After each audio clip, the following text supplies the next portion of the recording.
Welcome to the first video cast of Soil 360 for fall 2015. This is week 2, and there will be 2 parts in this for this week and to prepare you for the reading test. Part 1 is going to involve recognizing the differences between organic and inorganic soil materials and also discussing and distinguishing the 8 diagnostic surface horizons, also known as epipedons. Part 2 will involve listing and describing and distinguishing the 20 diagnostic subsurface horizons, and then we may have a little bit of a discussion of diagnostic soil characteristics as well. It would be a very good idea to have your keys to soil taxonomy in front of you as you study this. If you don't have the physical copy of Keys to Soil Taxonomy, though, it would be good to at least have downloaded chapters 1 through 3. That will give you some really good guidance and help you answer some of the questions that are posed in this video cast. Okay, so the first thing is to tell the difference between organic and inorganic soil materials. And the first thing you want to do is you want to ask yourself, is the soil saturated with water for less than 30 days?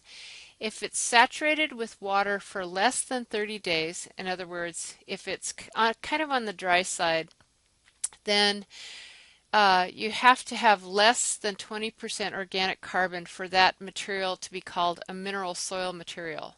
Or alternately, if it were more than 20%, it would be an organic soil material. If the soil was saturated for more than 30 days, then you have kind of a sliding chart for organic carbon to determine whether it's an organic soil material or a mineral soil material. So this is organic percent on the y-axis and clay percent on the x-axis.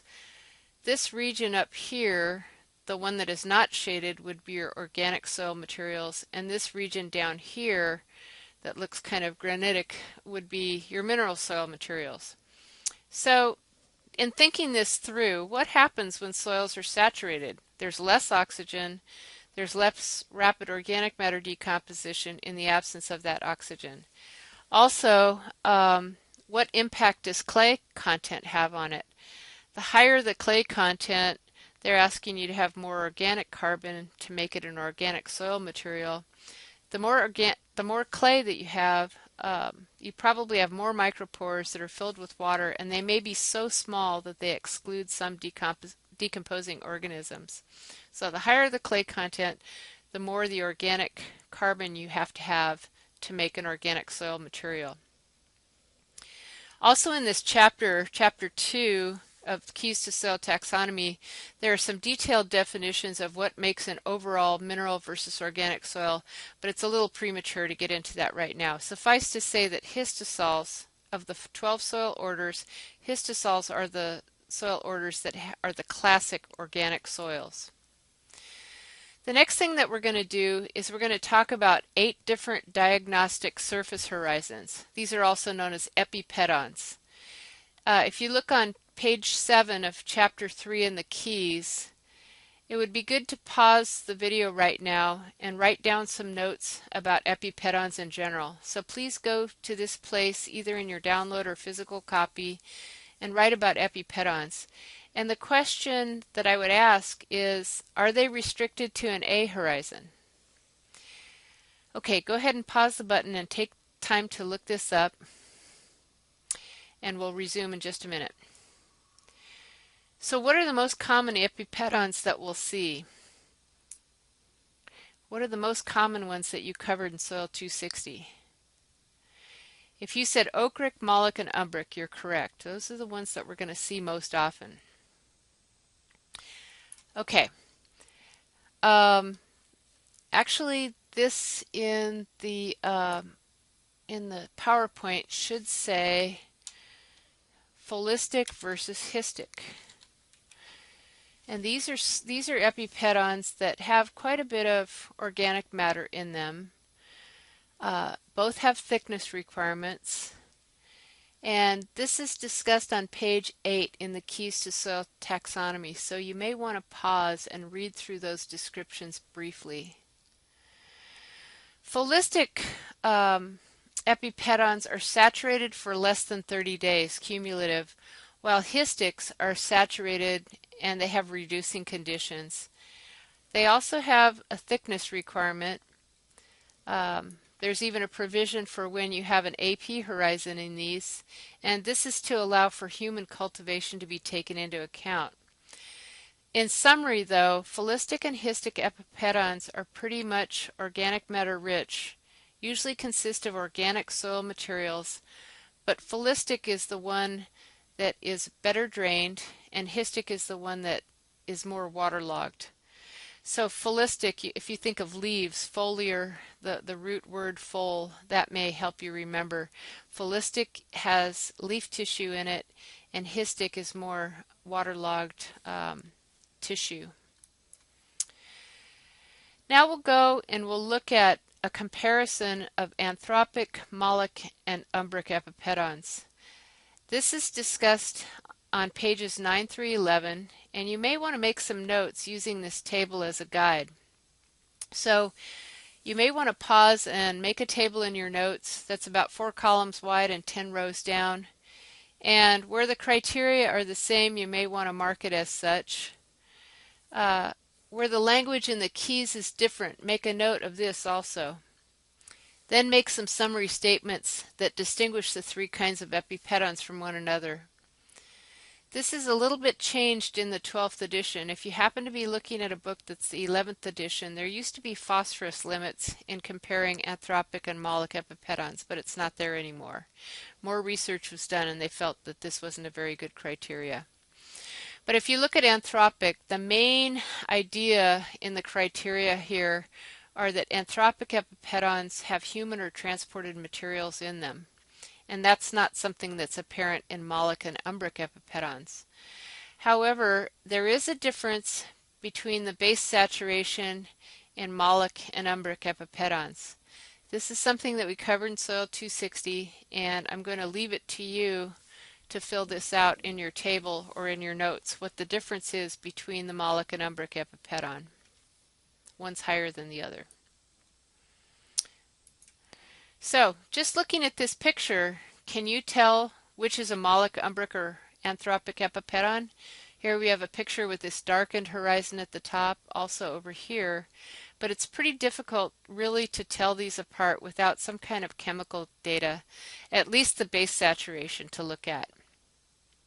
Okay, so up until this point we've looked at pholistic and histic, which are the organic ones, and then we've also done a kind of a comparison between molic, umbric, and anthropic. Anthropic, anthros, it has a lot of human influence.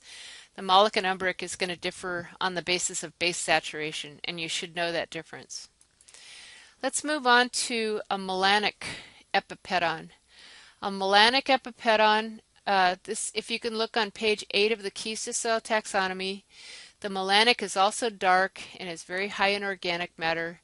But the special distinction with melanics is that they have andic soil properties. We'll talk about this later, but note for now that they're associated with volcanic parent materials.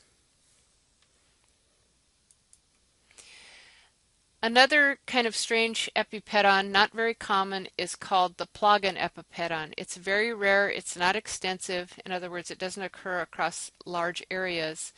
And plagan epipedons are locally raised landforms, and they contain artifacts or spade marks made by humans. They're dark colors, they have a minimum organic carbon amount, they're 50 centimeters or more thick, and they have a certain minimum moisture content. These are very rare. You'll see them in places where people have lived for a long time, but not too common for our purposes. Finally, if all else fails, you probably have an ochric epipedon. Note that all soils have epipedons, and the ochric is the default of epipedons. If it doesn't meet criteria for any of the other ones, if it doesn't meet like color, organic carbon, or other requirements, then it's going to revert to an ochric epipedon. You may get an ochric epipedon if the proper characteristics for, say, a molic epipedon are not thick enough. So it may meet criteria, but it may not be thick enough of a horizon. The other epipedons extend down as far as all criteria are met. So for example, if you're looking at a moloch and the colors and base saturation and everything else goes down to say 60 centimeters, that moloch epipedon goes down to 60 centimeters. But the ochric epipedons extend to the first underlying alluvial horizon. And if there isn't an alluvial horizon, such as an argillic horizon, then, or if the underlying horizon is one of mere alteration, such as a cambic or oxic horizon, then the ochric extends down to 18 centimeters, arbitrarily to the lower boundary of, arbitrarily to the lower boundary of a plow layer. So this one's a little bit tricky. Okay, so we've covered all 8 of the epipedon types, and in the next slide, what I'd like you to do is I'd like you to look this profile description over. It's got an A horizon, E horizon, there's a combination horizon, and try to figure out what kind of epipedon this is. First, try to see if it meets the requirements for a moloch epipedon according to the keys for soil taxonomy. Are the colors good enough for an A horizon, in the A horizon, for it to be a moloch? How about the colors and everything else for the E horizon? Because in theory, something could extend down into underlying horizons. Is the A thick enough to be a moloch epipedon? So pause your video right now, come back in a little bit, and try to make a guess about what this profile would have. So pause now, and I'll come back. Okay, welcome back. This is the way that I would look at this epipedon. I'd say, okay, it's 0 to 10, and it has colors dry of 5/2 and moist 3/2, which would meet the criteria for a moloch epipedon. You always want to kind of put that one on trial first. It also has a pH of 7, which it's not exactly diagnostic, but it's suggesting that maybe its base saturation is high enough as well to be a moloch epipedon. So the color and probably the base saturation are high enough, but it's probably not thick enough at only 10 centimeters. Typically, we want to go 25 centimeters or more for a moloch epipedon.